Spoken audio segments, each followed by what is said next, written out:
Bienvenue, merci. Nous allons aujourd'hui parler effectivement démocratie, mais également le rôle de Jean-Marc Kabound dans l'UDPS, mais également aujourd'hui dans l'opposition, en prison, confronté à ses propres camarades d'hier.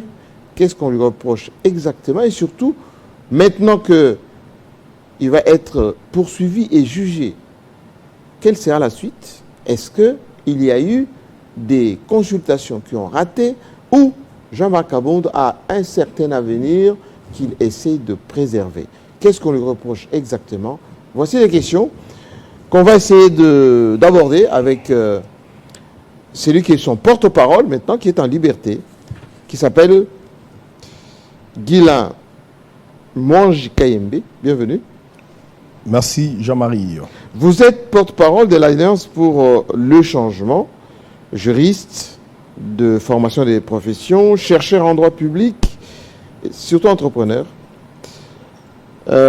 Aujourd'hui, je vous reçois comme porte-parole de Jean-Marc Kabound.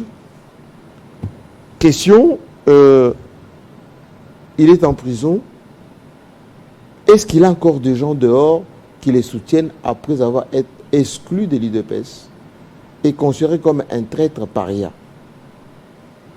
D'abord, merci pour l'opportunité que vous nous donnez en tant qu'Alliance pour le changement. Bien sûr, en tant que parti de Jean-Marc Kabound et nous-mêmes en tant que porte-parole de cette formation politique. Pour parler de Jean-Marc Kabound aujourd'hui et de la situation qu'il connaît, il faudrait rentrer par l'histoire, connaître d'abord qui est l'homme et pourquoi on en est là aujourd'hui. Jean-Marc Kabound, là où il est parce qu'il est resté attaché aux valeurs pour lesquelles il s'était engagé en politique dès son jeune âge. Il est là parce qu'il a songé qu'il faudrait préserver l'école politique à laquelle il avait adhéré, donc l'école du fait Dr Étienne Tshisekedi Wamulumba, puis à son âme.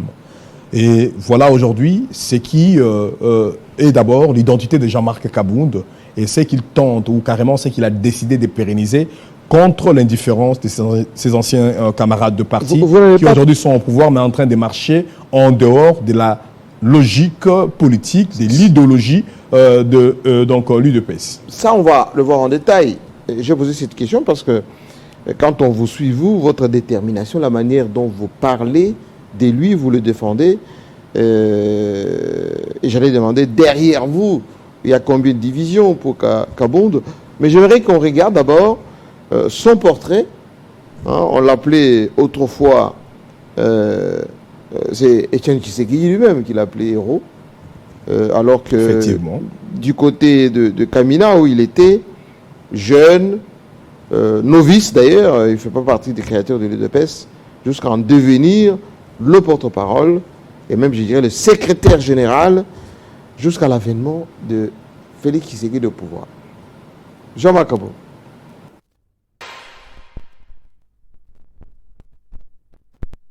Du sommet à la prison, de la première vice-présidence de l'Assemblée nationale au centre pénitentiaire de rééducation de Kinshasa, au pavillon 8. Telle est la vie un peu agitée de Jean-Marc Kabound à Kabound. En 2016, Jean-Marc Kabound est nommé secrétaire général de l'Union pour la démocratie et le progrès social par le sphinx de Limete, Étienne Tshisekedi, en remplacement de Bruno Mavungu. Kabound assure l'intérim à la présidence de l'UDPS après la mort d'Étienne Tshisekedi, le président historique du parti en février 2017. Le 30 et 31 mars 2018, lors d'un congrès extraordinaire réuni à Kinshasa, Félix Tshisekedi est élu président de l'UDPS. En janvier 2019, Tshisekedi est élu président de la République et nomme Jean-Marc Kabound, alors secrétaire général au poste de président par intérim de l'UDPS. Kabound nomme à son tour Augustin Kabouya au poste de secrétaire général intérimaire du parti. Kabound est élu député de la circonscription électorale de Funa Kinshasa en février 2019 et élu premier vice-président de l'Assemblée nationale. Il s'oppose quotidiennement à la mainmise du Front commun pour le Congo sur l'Assemblée et le gouvernement. Mais en mai 2020, il est destitué de ses postes. L'UDPS et la coalition autour de lui, les Cap pour le changement, ne sont pas majoritaires à l'Assemblée nationale. Kabound est alors considéré comme le chef et stratège de la coalition de l'Union sacrée formée en décembre 2020 pour s'opposer à la domination du FCC sur l'Assemblée nationale. Kabound débauche personnellement les députés du FCC pour qu'ils rejoignent l'Union sacrée. Après la réussite de cette opération, l'Union sacrée devient majoritaire à l'Assemblée et Kabound en redevient premier vice-président en février 2021. Kabound est alors au centre du jeu politique congolais et intervient partout, ce qui génère des tensions avec l'entourage du président Félix Tshisekedi, en particulier François Béat, conseiller à la sécurité, et Guilain Nyembo, chef de cabinet. En janvier 2022, il annonce sa démission de son poste de premier vice-président de l'Assemblée nationale. Il est ensuite destitué de son poste de président par intérim de l'UDPS et exclu du parti. Plusieurs reproches lui sont faits, dont des violences physiques et verbales à l'encontre de membres du parti, mais aussi des actes de corruption et d'escroquerie. En juillet 2020, Jean-Marc Kabound annonce la création d'un nouveau parti, Alliance pour le changement, dont l'idéologie social-démocrate se rapproche de celle de l'UDPS. Kabound se positionne en opposant du président Félix Tshisekedi, qu'il décrit comme un danger au sommet de l'État. Il dénonce aussi l'exercice du pouvoir de Félix Tshisekedi et de ses proches.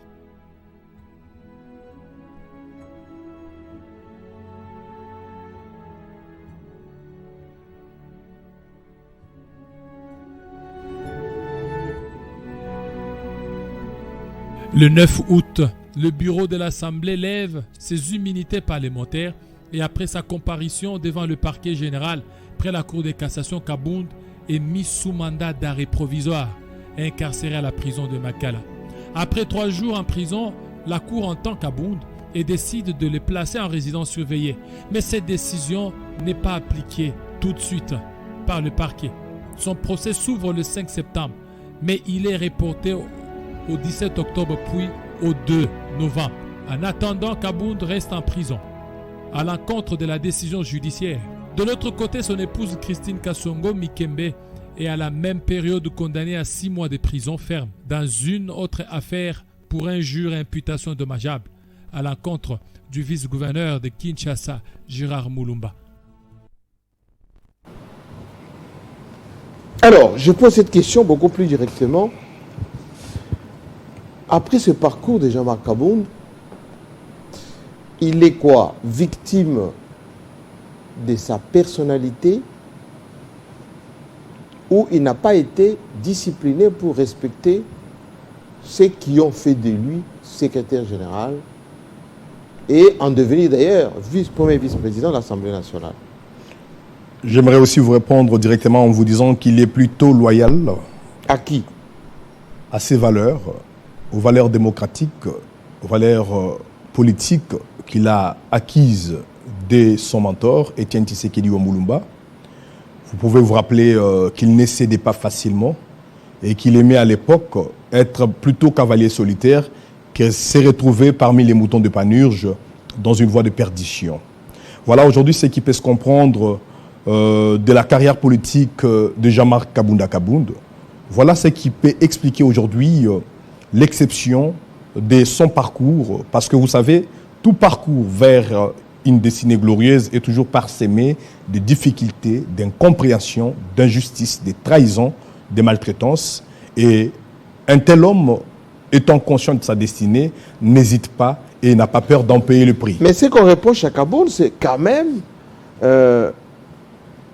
la méconnaissance de cette proximité avec Étienne Tshisekedi, parce que s'il continue à porter les Mouniéré, c'est par fidélité à l'UDPS en tant que parti, ou par fidélité à Étienne Tshisekedi qui en faisait son symbole. Vous me permettrez de vous dire que, parce que c'est mon président national, aujourd'hui nous cheminons ensemble dans un nouveau projet politique qui est l'Alliance pour le changement. Oui.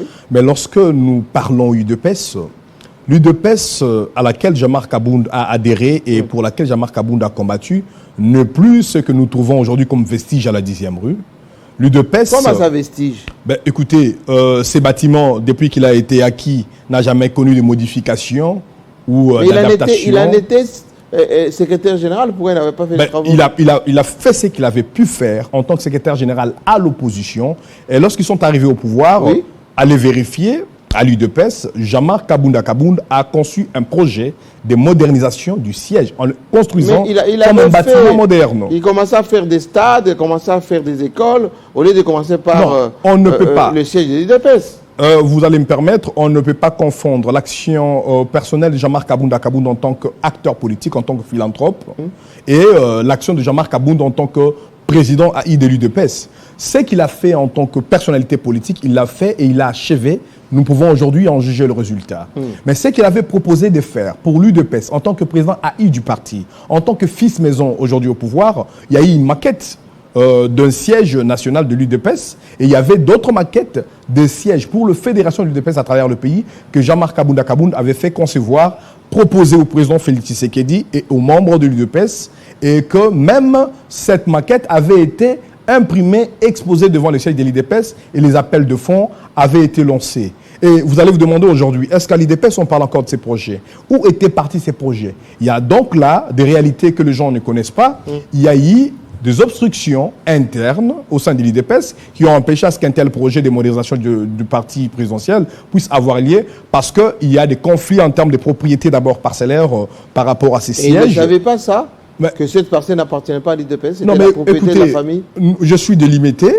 Les parents sont de l'UDPS, bien que moi-même je n'ai pas été formellement de l'UDPS, mais je sais que cette parcelle a été acquise à l'époque sous le leadership de Etienne Tshisekedi Wamulumba en personne, pour le compte de l'UDPS. Parce qu'à l'époque, lorsque nous on passait sur l'avenue Zignas à la 10e rue, c'était la parcelle du doyen Alexis Moutanda qui abritait le siège national de l'UDPS. Et donc, lorsque l'UDPS a pu donc obtenir le moyen, le docteur Etienne Tshisekedi avait songé à ce que son parti soit doté d'un siège et ce siège a été donc acheté. Les documents étaient au nom de la famille ou au nom de l'UDPS? Personnellement, nous nous réservons parce que vous savez, d'abord, je n'étais pas donc lors de l'achat. Vous n'avez pas eu accès à ces documents? Oui, je n'ai pas eu accès à ces documents, mais il faut ici que je puisse communiquer ce que j'ai reçu du président Jean-Marc Kabounda Kabound. Lui qui a pris part, il sait que cette parcelle, les sièges de l'UDPS avaient été achetés pour le parti, sur ordre et sur les orientations du Dr Etienne Tshisekedi Wamulumba, et que pour des raisons stratégiques, à l'époque, l'UDPS était dans l'opposition.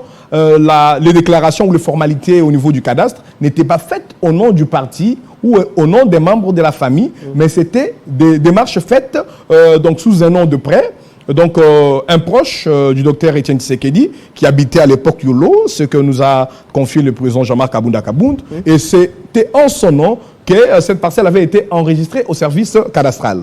Et donc, c'est seulement après que le président Kabound a fait concevoir le projet de modernisation du siège de l'UDPS qu'il aurait appris qu'il y avait eu des changements ou de mutations de propriété. Et donc, à ce niveau-là, il ne faut pas ici chercher à blâmer Jean-Marc Kabound aujourd'hui du fait que l'UDPS, un parti présidentiel, donc serait abrité dans un bâtiment tel qu'on avait acquis la propriété, que peut-être cette parcelle n'appartiendrait pas à l'UDPS. Mais pour Jean-Marc Kabound, en un temps record, en tant que personnalité politique, il a construit des stades, des écoles pour la circonscription qu'il avait élu député national.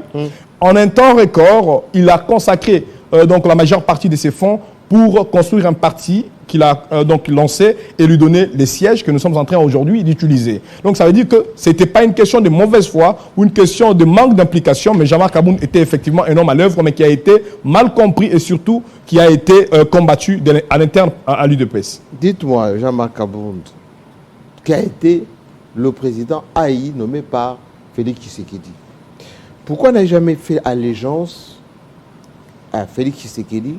Parce qu'il mettait en tête qu'il était l'héritier d'Etienne Tshisekedi avec son affaire de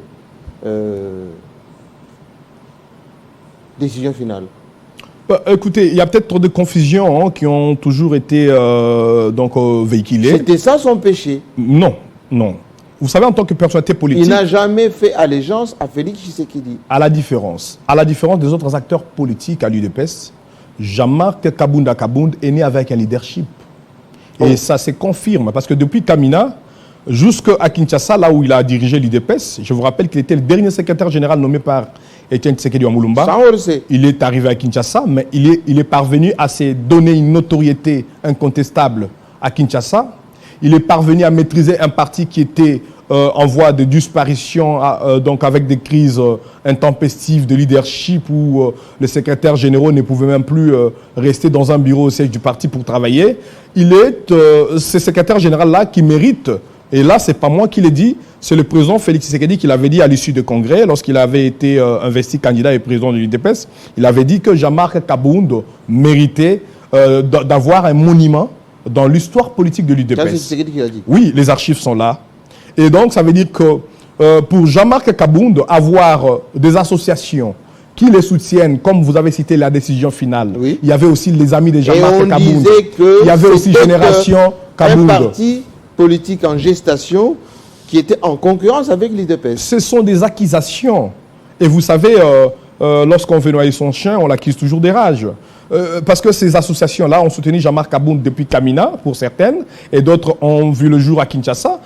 Elles ont toujours soutenu Jean-Marc Kabound et elles ont œuvré pour soutenir la démarche politique de l'UDPS. Et grâce à cette synergie-là du parti et des mouvements associatifs, l'UDPS a pu atteindre le score qui n'avait jamais atteint par l'histoire, donc accéder à la magistrature suprême, avoir des députés et puis conduire le pays. Ça veut dire qu'ici, personne ne peut se permettre de pourfonder l'entreprise de Jean-Marc Kabound en tant que président AI de l'UDPS ou comme en tant que secrétaire général de l'UDPS auparavant.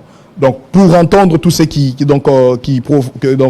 propagent ce mensonge, il faut se dire que c'était d'abord de haineux, d'aigri au sein du parti, mais qui combattait celui qui était à l'œuvre pour que le parti obtienne le meilleur résultat. Dites-moi, ce monsieur Kabound qui est là, est-ce qu'il a déjà accepté que Félix Tshisekedi soit candidat président et soit élu président non seulement national, mais qu'il garde la main sur le fonctionnement de l'IDPS, où il fonctionnait parallèlement, sans pour autant respecter ce qu'on voit là, cette complicité. Ouais, je cette complicité. Je suis en train de voir l'image parce que je la vois souvent. Elle est la plus reprise dans beaucoup des archives. Oui. J'aimerais ici comprendre que cette question que vous posez est toujours dans la même logique de ce que vous avez laissé entendre comme faire allégeance au président Félix Tshisekedi. Et c'est ça qui va conduire. Est-ce que dans une démocratie, Jean-Marie Kassamba, dans une démocratie, dans un parti démocratique, on devrait faire allégeance à une autorité au sein du parti ou à un supérieur? Il n'est pas question d'allégeance. Au sein d'un parti politique. Mais Tshisekedi, Félix, il était quoi? Il était d'abord, premièrement au départ, Jean-Marc Kabound était qui? Était secrétaire général du parti. Oui. Et le président Félix Tshisekedi était parmi ses adjoints. Donc Jean-Marc Kabound était d'abord le chef. Jean-Marc Kabound était d'abord le chef du président Tshisekedi, avant qu'il devienne président de l'UDPS. Parce que là, vous avez parlé d'allégeance, il faut d'abord mettre la question de l'allégeance à côté. Donc on s'est répartis en dehors de valeurs démocratiques. Mais s'il faut parler d'un parti politique... Là, par exemple, vous avez Tshisekedi au milieu, Kabound et Kabouy de part et d'autre. Mais c'était de la complicité collégiale. Qui est chef de qui là? C'était d'abord à l'époque, la photo, je pense qu'à l'époque, c'est Jean-Marc Kabound qui était encore secrétaire général. Oui. Alors, je voudrais vous dire une chose ici. Ici, au sein d'un parti politique, il y a les principes qui conduisent la vie d'un parti politique. Premier principe, c'est le principe des camaraderies. C'est d'abord vous voyez sur cette photo, des camarades des mêmes partis politiques. Et ensuite, c'est quel principe? C'est le principe des collégialités. Ce sont des collègues, cadres du parti politique, au cadre du parti politique. Et ensuite, il y a le principe de complémentarité. C'était des acteurs politiques engagés pour la même cause et qui s'est complété chacun dans ses responsabilités, bien qu'ayant un certain ordre hiérarchique. Jean-Marc Kabound était le secrétaire général de l'UDPS. Malgré tout cela, après la mort du docteur Etienne Tshisekedi Wambulumba, Jean-Marc Kabound n'a pas cherché à faire ombrage au secrétaire général adjoint à l'époque, Félix Tshisekedi. Plutôt, Jean-Marc Kabound a tout fait pour organiser les congrès du parti et faire élire ces derniers comme président. Est-ce qu'il était pour que Félix Tshisekedi soit candidat? Il était pour, il a battu campagne, il a soutenu. Et je pense que ce n'est pas le président Félix Tshisekedi lui-même ou M. Kabouya, tout comme d'autres proches de l'UDPS, pourraient contredire cela. Mais ça veut dire que Jean-Marc Kabound a soutenu. Oui. Et même à la fin, à l'issue de ces congrès-là, le président Tshisekedi était le premier à témoigner de la loyauté, de la solidarité, mais en même temps de la lucidité de Jean-Marc Kabound à conduire l'UDPS vers la bonne direction. Justin Kayembe, Jean-Marc Kabound, nommé président AI, vice-président, ou plutôt premier vice-président de l'Assemblée nationale, il a attrapé la boulimie du pouvoir. Il respectait personne. Il allait au palais présidentiel sans audience. Il voulait dire à qui voulait l'entendre. C'était lui le faiseur de roi. Est-ce bien normal? Notre inquiétude serait celle de réaliser que tous les hommes de presse, même les grands hommes de presse comme Jean-Marie Kassamba, pourraient relayer le velléité qui se raconte dans le salon. Mais beaucoup de gens de l'IDPS lui ont reproché ça. Non, mais il a été banni de l'IDPS parce qu'il ne respectait pas l'autorité. Ce sont des affabulations racontées sous les arbres à la 10e rue. Et malheureusement, ces âneries ont pris de l'espace même dans les salons politiques. Voilà notre étonnement. Mais on ne peut pas accepter que un chevalier du micro comme vous puisse gober ce genre de contre-vérité. Ce sont des faussetés. Tout cela, vous l'avez entendu quand?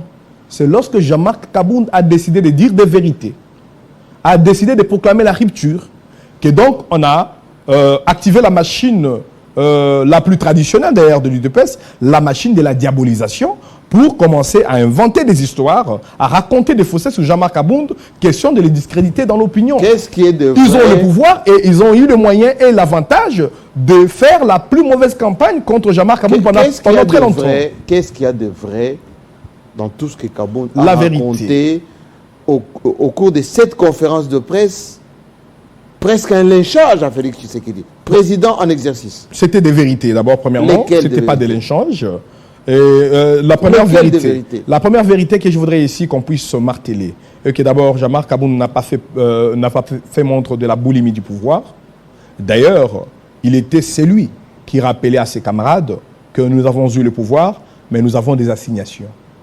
Nous avions une vision au départ, et maintenant nous avons le devoir envers le peuple. Jean-Marc Kabound était celui qui rappelait au président Tshisekedi que le mandat, c'est un temps, c'est 5 ans, que nous ne soyons pas emportés par l'illusion du temps. Le temps n'est pas éternel, il est plutôt éphémère. Il faudrait que nous puissions nous mettre au travail parce que nous devons produire un bilan. Voilà les jours Kabound a péché. Oui, et que ce bilan permette que vous soyez réélu pour un second mandat. Oui. Alors ces jours ici, il a péché. Ce jour ici, c'est le jour de l'acte ultime. Parce que c'est là où je voudrais en venir. Oui. Pendant tout ce temps que l'honorable Jean-Marc Kabound a passé son temps comme président AI de l'UDPS, comme premier vice-président de l'Assemblée nationale, mais comme chef de file de la coalition au pouvoir. Est-ce qu'il disait ces choses-là? Il disait cela. En privé à Félix Tshisekedi? Au président Félix Tshisekedi. Il le sait là où il est. Donc, les divergences entre le président Kabound et le président Tshisekedi n'ont pas surgi le 18 juillet 2022, le jour du discours du point de presse de Jean-Marc Kabound. Oui, oui. Ces divergences datent et elles ont eu lieu dans des officines. Je vous donne un exemple. Les divergences. Je ne voudrais pas ici rentrer dans l'histoire de la rupture coalition FCC-CACH. Parce que de tous les efforts que l'honorable Kabound a menés, c'était en cherchant à donner au président Tshisekedi un vrai pouvoir présidentiel qui se trouvait parfois être inquiété par le pesanteur dans la coalition FCC-CACH. Et que le président Kabound avait trouvé bon de conduire une majorité parlementaire à un sursaut démocratique, à un sursaut patriotique, dans le sens de soutenir uniquement le leadership du président Tshisekedi. Parce que c'était lui donné la grosse tête, que c'était lui le faiseur de l'union sacrée. Ben, écoutez, d'abord, premièrement, oui. S'il faudrait ici observer une honnêteté scientifique, oui. Le président Kabound est le faiseur de l'union sacrée. Oh ben, il est plus là, l'union sacrée continue. Laissez-moi vous dire, à l'époque, lorsqu'il a conçu, lorsque le président Kabound a consulté nuit et jour, différents députés et sénateurs, acteurs politiques, pour que l'on puisse parvenir à ce basculement-là de la majorité, il avait vraiment le souci de créer l'union sacrée. Et il a pu créer cette union sacrée. Malheureusement, ensuite, l'union est devenue sucrée, parce que les alliés sont revenus. Sucrée. Oui. Je l'ai dit, sucré, parce que les alliés sont revenus. Sucré parce que vous n'êtes plus là-bas. Non, parce qu'on a choisi de faire l'apologie du conservatisme des mauvais goûts. Parce qu'on a choisi d'immobiliser la République au travers de vieilles pratiques antidémocratiques et surtout au travers des abus de pouvoir que nous savons ici vérifier au travers tout ce que vous diffusez au travers le chaîne de télévision. Mais dites-moi, Félix Tshisekedi démocrate, Félix Tshisekedi tolérant, Félix Tshisekedi qui va organiser les élections bientôt. Enfin, c'est la CENI qui va le faire. Et bien, le discours de Kabound, c'est aux antipodes de ça. Non, mais écoutez... Il prête tout le monde d'Israël. Non, mais écoutez, dans ces discours... Il dit danger à la tête du pays, l'incompétence, la jouissance. Est-ce une offense? D'où est-ce qu'il tire tout ça? Ben écoutez, c'est après une analogie crédible et authentique. Je vous ai dit qu'il a passé son temps à conscientiser son ancien camarade, donc son camarade toujours, parce que le président Tshisekedi et le président Kabound étaient d'abord des camarades du parti, comme je l'ai dit, étaient des collègues animateurs d'un parti, et ensuite le président Tshisekedi est devenu président de la République, et le président Kabound, premier vice-président de l'Assemblée nationale. Donc des animateurs des institutions de notre pays. Il devrait donc décider de conduire le pays dans la bonne direction.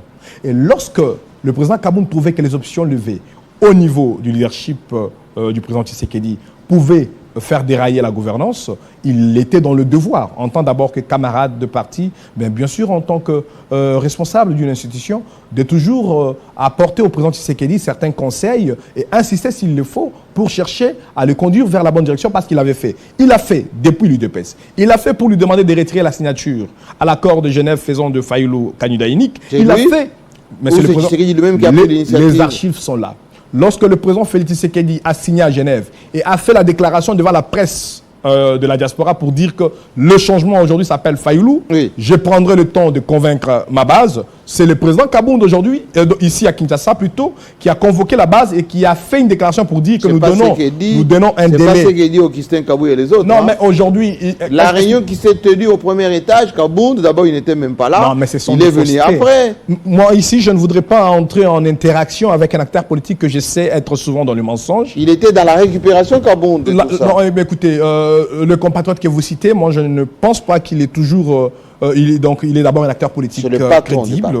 Ben oui, mais moi je pense que ici, en tant que compatriote, je le trouve peu crédible par rapport à l'historicité. Le secrétaire général? Je dis, c'est mon opinion.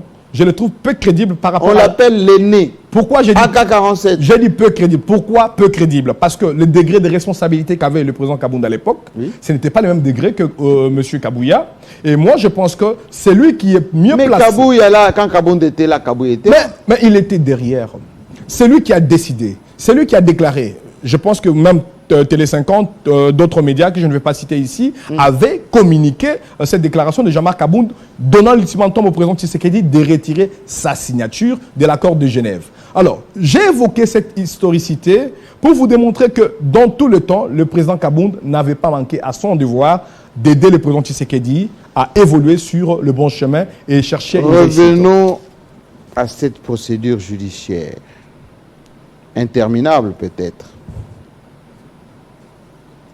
Vous avez demandé la résidence provisoire ou qu'on puisse la signer à résidence. On a refusé. Vous avez dit, vous-même dit dans plusieurs interventions qu'on ne veut pas juger Kabound, c'est arbitraire, etc. Maintenant, c'est fixé. En quoi il y a violation?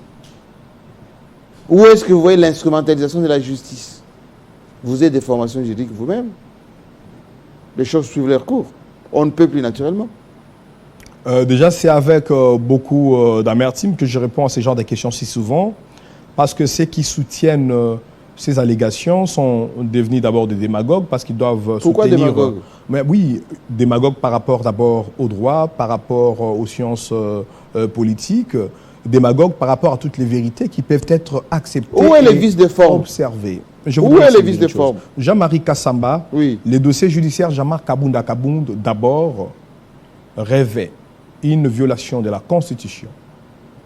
C'est-à-dire? Un déni démocratique, je vais l'expliquer. Il y a une flagrance? Une violation de la loi relative à la procédure devant la Cour de cassation.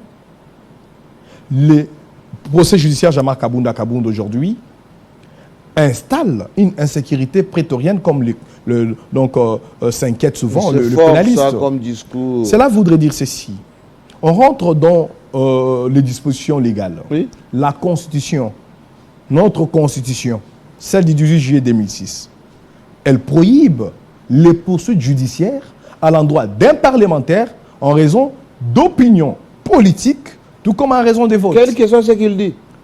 C'est une disposition constitutionnelle. Quelle question c'est qu'il dit? Elle dépénalise.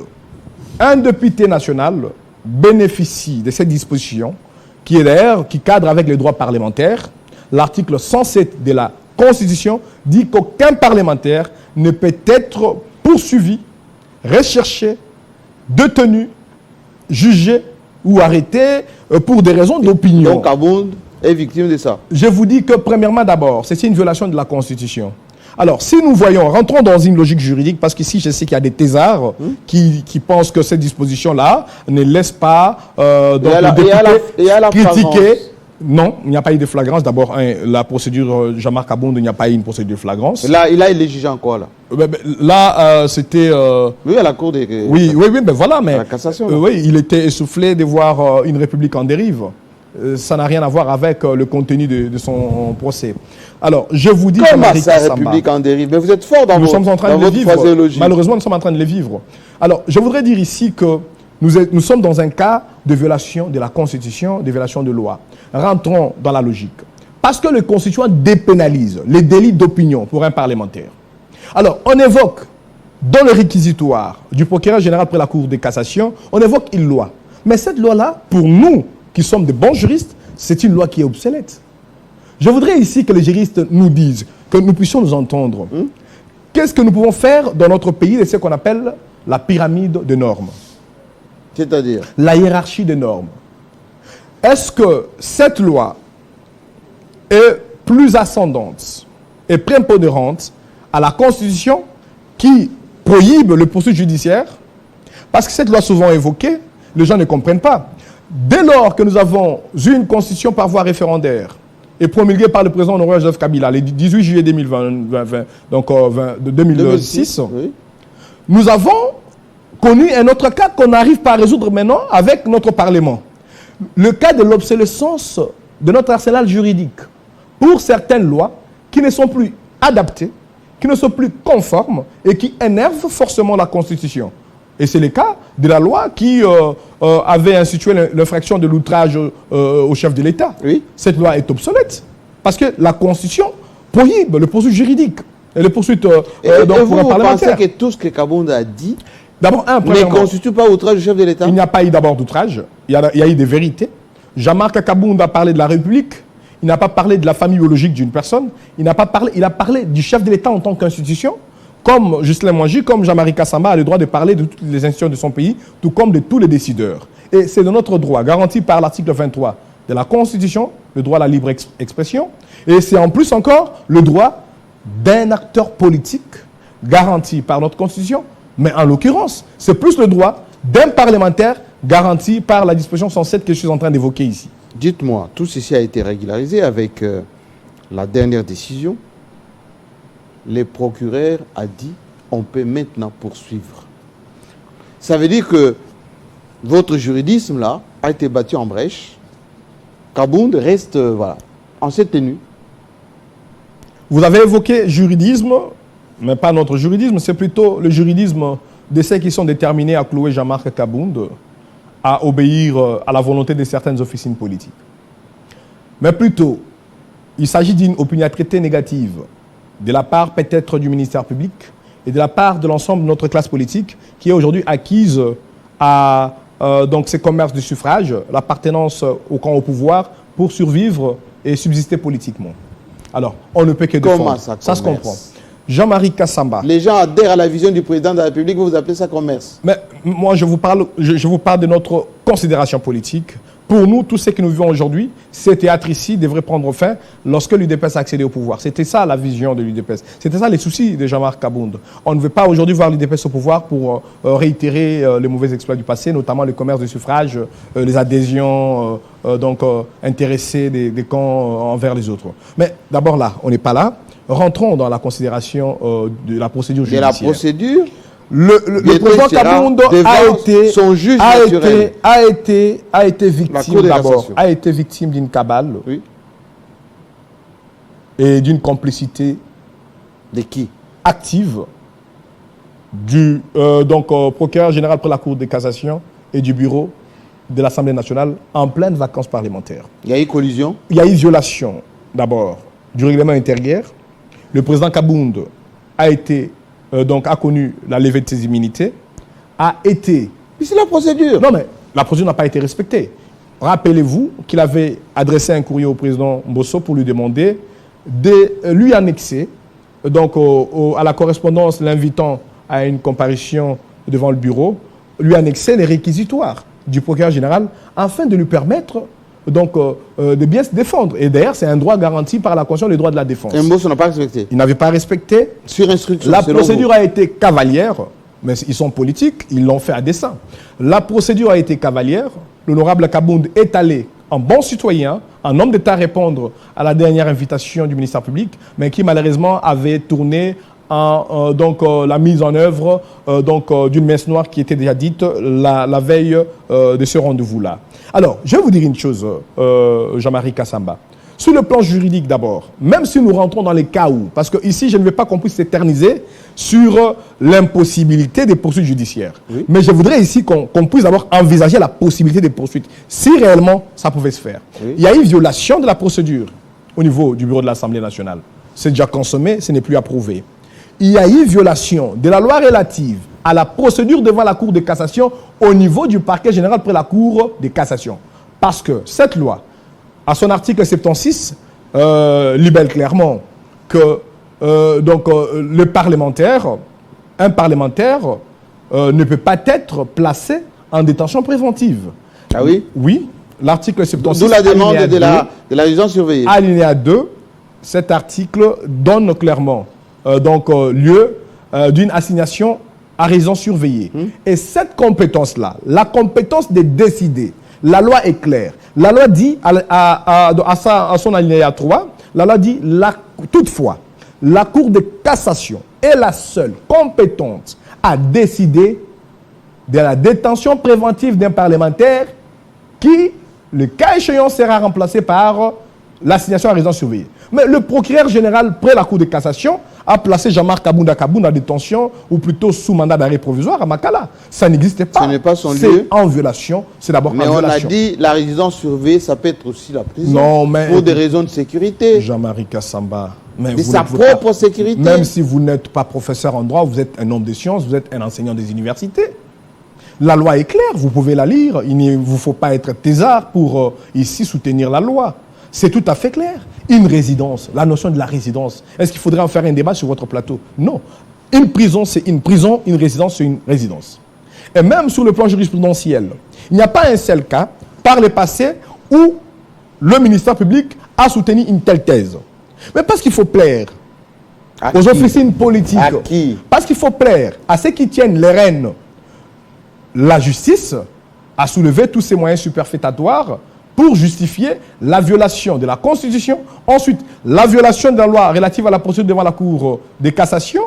L'honorable Jean-Marc Kabound s'est retrouvé placé sous mandat d'arrêt provisoire. Mais si on n'avait pas raison, pourquoi alors, quelques jours après, la Cour de cassation, siégeant en chambre du Conseil, est retournée au bon droit pour se prononcer en rendant une ordonnance d'assignation à résidence surveillée au profit de Jean-Marc Kabound, en conformité avec la loi. Vous êtes porte-parole de Jean-Marc Kabound, maintenant il va être jugé par la Cour de cassation.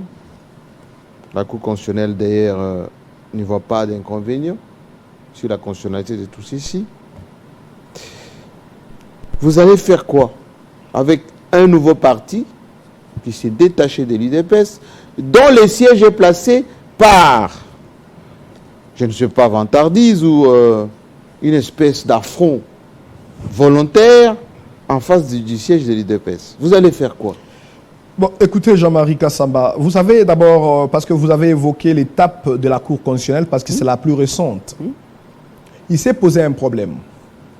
Comme il y a faux, comme il y a vice des procédures, comme on veut tripoter la loi, on veut tripoter la procédure, mais pour à tout prix respecter ce que les officines politiques auraient souhaité pour le sort du président Jean-Marc Kabound, on se retrouve avec une ordonnance d'assignation à résidence surveillée, une décision rendue par la plus haute juridiction de notre pays, mais qui connaît une obstruction. Mais ça n'a pas été respecté. Nos avocats sont allés voir le juge, voir le greffe, jusqu'à aujourd'hui, même voir le procureur général près la Cour de cassation qui, naturellement, devrait se charger de l'exécution de cette décision de justice. Mais on ne sait pas réellement pourquoi on n'a pas exécuter cette ordonnance. Et vous savez les raisons que le procureur général nous donnait. Oui. Jean-Marc Kabound détient une milice à Kingabois et que nous craignons de le placer à résidence surveillée chez lui parce qu'il pourrait s'évader. On peut l'exfiltrer. On peut l'exfiltrer. C'est qu'il ne peut jamais faire. Dites-moi, c'est quoi ces partis politiques-là? Ces partis politiques est une alternative crédible à toutes les velléités démocratiques que je viens ici de fustiger. Ces partis politiques est une alternative crédible à la dérive totalitaire que vous voyez où avec 700 partis politiques? Vous voyez où ça? Non mais, ces partis 700 partis politiques. Vous savez, lors du point de presse du JL, l'honorable Jean-Marc Kabound nous avait prévenu. Il avait dit qu'il était au courant. Il était au courant de certaines manigances qui tendaient à compromettre l'éclosion démocratique de notre pays. Et parmi les méthodes, ce serait la prolifération des partis politiques. Alors, c'est démocratique. Parfois inexistants. On ne sait ni localiser les sièges nationaux et surtout jamais voir les sièges fédéraux. Alors, ici, moi, je voudrais vous dire une vérité. Les partis Alliance pour le changement, c'est un parti qui a été constitué en monnaie difforme. Vous voyez, le siège national, il est là. Nous avons des sièges au travers de toutes les 4 fédérations de Kinshasa et nous sommes implantés au travers 50 fédérations devant les territoires. Sur les territoires. Vous avez ces sièges en face de l'IDPS. C'est comment? Vous voulez un affront? Vous voulez une provocation? Mais juste à droite, il y a les sièges de l'IDPS qui battent ça. Et juste sur cet axe, il y a d'autres partis politiques. Mais il y a beaucoup d'endroits à Kinshasa. Pourquoi avoir placé votre siège là-bas? Nous avons fait le choix en tant que Congolais, en toute liberté, et c'est garanti par la Constitution, le pluralisme politique. C'est un piège. Non. Nous jouissons de notre droit en tant que Congolais. C'est un piège pour que quand on vous agresse, vous criez au loup. Pourquoi on devrait faire la démocratie d'agression? Pourquoi on devrait donc se conduire en barbare parce qu'on est un parti au pouvoir? Pourquoi on devrait agresser un parti qui est dans l'opposition parce qu'il est juste en face de nous? Et donc là, il faudrait qu'on s'inquiète.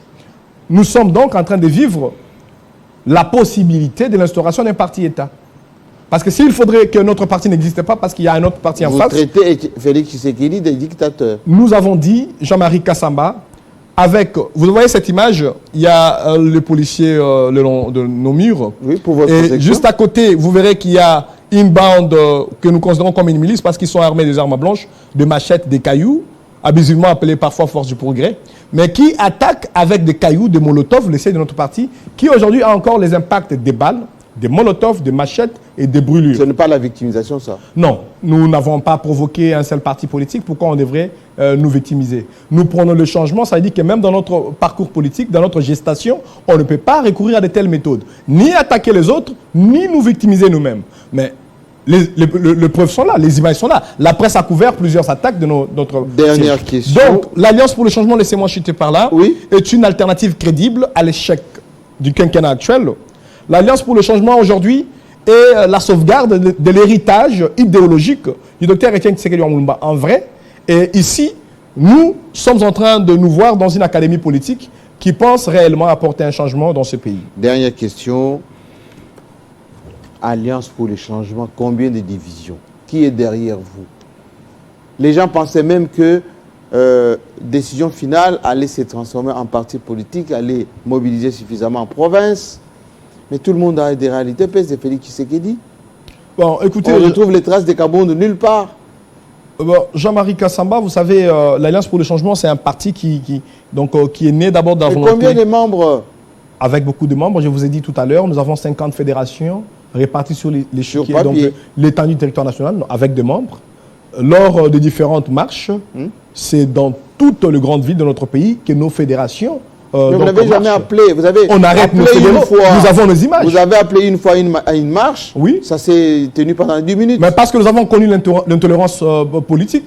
Vous savez, à Kasumbalesa, on a incendié notre siège. Vous savez, à Kamina, on a arrêté nos fédéraux, on a attaqué notre siège. Vous savez, à Matadi, je peux ici vous faire un rapport, d'abord, de l'effectivité de notre parti politique en tant que parti réparti sur le territoire national, mais d'abord beaucoup plus de ce que nous connaissons comme sévices, comme déni démocratique, avec le pouvoir actuel qui n'accepte pas que Jean-Marc Kabound soit capable de faire émerger son parti politique et surtout de porter sa candidature à la magistrature suprême. Justement, pourquoi M. Kabound ne revienne pas au bon sentiment, qui rejoigne sa famille naturelle, qui est l'IDPS, l'Union Sacrée, qu'il a participé à construire, qui demande pardon à Félix Tshisekedi, et puis la boucle sera bouclée. Ben, vous savez, peut-être vous le savez bien, mais c'est dans votre rôle de poser des questions. Oui. Mais je pense que même le président de la République, il a été son camarade. Et tous ceux qui ont marché avec Jean-Marc Kabounda Kabound, c'est un homme intraitable.